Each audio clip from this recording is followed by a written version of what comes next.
Hi hello this is Shaila welcome back to vibrant. ఈ వారం నామినేషన్లో కిరాక్ సీత చెప్పిన పాయింట్లకి నిఖిల్ చాలా హర్ట్ అయ్యాడు. ఆ మాటల్ని పదే పదే గుర్తు చేసుకుని బాధపడ్డాడు. అంతేకాకుండా అమ్మాయిల్ని వాడుకొని గేమ్ ఆడి గెలవాలనే ఉద్దేశం తనకు లేదని, హౌస్ నుంచి వెళ్ళిపోతానంటూ నిఖిల్ అన్నాడు. బిగ్ బాస్ ఈ వారం నామినేషన్లో నిఖిల్ పై సీత చేసిన కామెంట్స్ అటు హౌస్లో ఇటు బయట కూడా గట్టిగానే రచ్చలేపాయి. నువ్వు స్ట్రాంగ్ ఉమెన్వి వాడుకొని వాళ్ళని గేమ్ ఆడకుండా చేసి నువ్వు గెలవాలని చూస్తున్నావు అంటూ నిఖిల్ పై సీత కామెంట్ చేసింది. దీనిపై అప్పుడు పెద్దగా రియాక్ట్ అవ్వని నిఖిల్ ఆ తర్వాత పృథ్వీ దగ్గర చెప్పి ఎమోషనల్ అయ్యాడు. అలానే లేటెస్ట్ ఎపిసోడ్లో యష్మి దగ్గర ఈ పాయింట్ గురించి నిఖిల్ చాలాసేపు డిస్కషన్ చేశాడు. సీత అసలు అలా ఎందుకంతో అర్థం కాలేదంటూ నిఖిల్ చెప్పుకొచ్చాడు. అంతేకాకుండా ఇక హౌస్లో ఉండాలని లేదని, తాను బయటికి వెళ్ళిపోతా అంటూ బిగ్ బాస్కి చెప్పాడు నిఖిల్. తనకి ఇక ఆడియన్స్ ఎవరు ఓట్లేయొద్దని, ఈ వారం హౌస్ నుంచి వెళ్ళిపోయేందుకు రెడీగా ఉన్నానంటూ నిఖిల్ చెప్పాడు. అయితే ఇది జరిగిన కాసేపటికి నిఖిల్ తన మనసు మార్చుకున్నాడు. ఇలా టుడే ఎపిసోడ్లో ఏం జరిగిందో చూద్దాం. యష్మితో పర్సనల్గా మాట్లాడాడు. నిన్న సీత ఒక స్టేట్మెంట్ ఇచ్చింది కదా, నీకు గుర్తుందా? గేమ్ కోసం నువ్వు ట్రాప్లో పడద్దు, వాడుకుంటున్నాడు అన్నట్లు. నేనెప్పుడైనా నిన్ను గేమ్ పరంగా వాడుకుంటున్నానా లేదా వేరే విధంగా అనిపించిందా అంటూ నిఖిల్ అడిగాడు. దీనికి నాకు అనిపించలేదు అంటూ యష్మి సమాధానం ఇచ్చింది. దీంతో మరి ఆ ముక్క అక్కడ చెప్పొచ్చుగా అంటూ నిఖిల్ అడిగాడు. ఆ మాట అనగానే నేను ఫస్ట్ బ్లాంక్ అవుట్ అయిపోయా. అంటే నిజంగా ఇలా వాడుకున్నాడా? ఏ పాయింట్ను ఉద్దేశించి చెబుతోంది అని అంటూ యష్మి అంది. కానీ అక్కడ ఆమె చెప్పగానే ఈ పాయింట్ తెచ్చినందుకు థ్యాంక్ యూ అన్నావు నువ్వు అంటూ నిఖిల్ గుర్తు చేశాడు. క్లారిటీ లేకుండా ఎలా చెప్పావు? నేను అన్నది పానిపట్టు టాస్క్ని ఎఫర్ట్ కనిపించలేదు, కానీ నువ్వు ఎంత ఎఫర్ట్ పెడుతుందని నాకు కనిపిస్తోంది అని తను అన్నందుకు నేను థ్యాంక్స్ చెప్పాను అంటూ యష్మి కవర్ చేసింది. దీంతో నువ్వు తల ఊపావు అప్పుడు అంటూ నిఖిల్ అన్నాడు. తను వాడు హోప్ ఇస్తాడు అని అన్నప్పుడు నేను తల ఊపా అంటూ యష్మి అంది. దీంతో ఏ హోప్స్ ఇచ్చాను నీకు అంటూ నిఖిల్ క్వశ్చన్ అడిగాడు. అలా అయితే నేనెప్పుడైనా నువ్వుంటే ఇష్టం, నీ పైన ఫీలింగ్స్ ఉంది అని చెప్పానా అంటూ యష్మి రివర్స్ అయ్యింది. మరి నేను చెప్పానా అని నిఖిల్ అడిగితే, మరి ఎందుకు రోహిణి దగ్గర అలా చెప్పావు అంటే యష్మి అడిగింది. తను ఫీల్ అయింది అన్నా అంతే అటు నిఖిల్ అన్నాడు. నీకు ఒక విషయం మీద క్లారిటీ లేనప్పుడు నువ్వు ఎలా చెప్తావు అంటూ యష్మి రేజ్ అయింది. ఇక మాటలకి నిఖిల్ ఆన్సర్ ఇచ్చాడు. హోప్ అనేది ఎలా మీనింగ్ వస్తుంది అంటే, నేను కూడా నువ్వు చెప్పిన దానికి రియాక్ట్ అయ్యి లైక్ చేస్తున్నా, ఒప్పుకుంటున్నా అనే అర్థం వస్తుంది అని నిఖిల్ అన్నాడు. దీనికి మన ఇద్దరి మధ్య లైకింగ్ అనేది లేదు.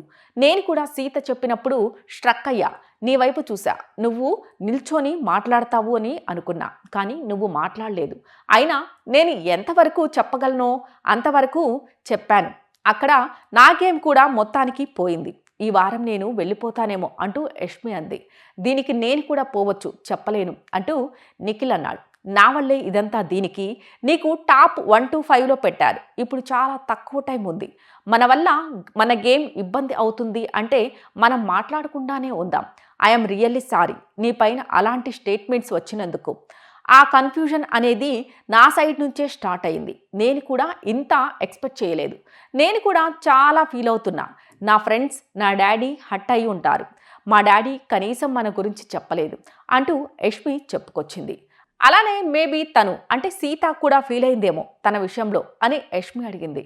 దీనికి ఇదే సీత ఎలిమినేట్ అయ్యి స్టేజ్ మీదకి వెళ్ళినప్పుడు ఏం చెప్పింది? నేను పర్ఫెక్ట్ హస్బెండ్ మెటీరియల్ అంది అంటూ నిఖిల్ గుర్తు చేశాడు. దీంతో మళ్ళీ ఏదైనా అవకాశం వస్తే దీని గురించి మాట్లాడటం మర్చిపోకు.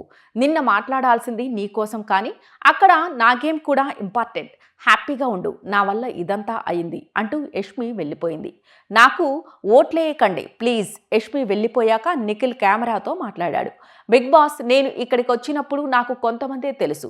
వాళ్ళతో కలిసి ఒకరిని తొక్కి ఆడాలని ఎప్పుడూ అనుకోలేదు. నామినేషన్లో సీత చెప్పినట్లు స్ట్రాంగ్ ఉమెన్ని వాడుకొని నేను గేమ్లో గెలవాలని అనుకోలేదు. నేను ఆడియన్స్కి చెప్పాలనుకుంటున్నా, నేను ఉన్నంత వరకు మనసుకి ఏమనిపిస్తుందో అలాగే ఆడా. నేను ఒకరిని తొక్కి వాడుకొని ఈ షో గెలవాలని నేను రాలేదు. నన్ను ఇప్పటి వరకు సేవ్ చేసిన, నన్ను ఇష్టపడిన, నా కోసం ఓట్ చేసిన వారందరికీ థ్యాంక్ యూ సో మచ్. ఈ వీక్ నామినేషన్లో ఉన్నా గివప్ ఇవ్వట్లేదు. వద్దనిపిస్తోంది, వెళ్ళిపోవాలనిపిస్తోంది. నాకు తెలిసి నా ప్రయాణం అయిపోయింది. నాకు నిజంగా వెళ్ళిపోవాలనిపిస్తుంది. ఆడియన్స్ నాకు ఓట్లు వేయకండి, నన్ను వెళ్ళిపోనివ్వండి. దీన్ని కన్వే రిక్వెస్ట్ ఏం చెయ్యలేను, వెళ్ళిపోవాలని ఉంది అంతే అంటూ నిఖిల్ అన్నాడు. కప్పు తీసుకునే వస్తా. ఆ కాసేపటికే నబీల్ ఫుర్ద్వి అక్కడికొచ్చి నిఖిల్తో కాస్త జోష్ నింపారు. దీంతో నిఖిల్ మనసు మార్చుకొని మరోసారి కెమెరాతో మాట్లాడాడు. ఆడియన్స్ ఇంకా మంచిగా ఆడి నేనేంటో ప్రూవ్ చేసుకుని బయటకొస్తా.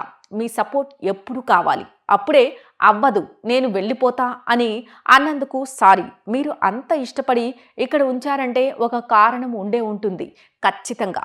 ఎక్కడ రాంగ్ ఎక్కడ రైట్ అయిందో నాకు తెలియదు, కానీ నా బెస్ట్ గేమ్ నేను ఆడతా. Thank you. ఈ వారం నామినేషన్లో ఉన్నా గట్టిగా ఆడతా, సేవ్ అయ్యి కప్పు తీసుకొని ఖచ్చితంగా వస్తా బయటికి అంటూ నిఖిల్ అన్నాడు. ఆ తర్వాత హౌస్ మొత్తం ఒక చోట కూర్చొని ఉండగా యష్మి ఓ విషయం చెప్పింది. నిన్న సీత నిఖిల్పై చేసిన కమెంట్స్ అందరూ వినే ఉంటారు. తను తన గేమ్ కోసం స్ట్రాంగ్ ఉమెన్ని వాడుకున్నాడు అంది. నా విషయంలో అయితే నిఖిల్ ఎప్పుడూ అలా చేయలేదు, అది నాకు బాగా తెలుసు.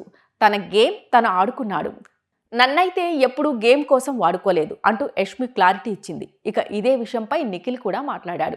నిన్న సీత అలా అన్నప్పుడు నేను చాలా మాట్లాడలేకపోయా. ఒక్కసారిగా మైండ్ స్ట్రక్ అయిపోయింది. అయితే నేను ఎప్పుడూ నా గేమ్ కోసం వేరే వాళ్ళని వాడుకోలేదు. ముఖ్యంగా అమ్మాయిలు వాడుకొని నేను గేమ్ ఆడుతున్నా అన్నట్లు సీత చెప్పడం బాధ కలిగించింది.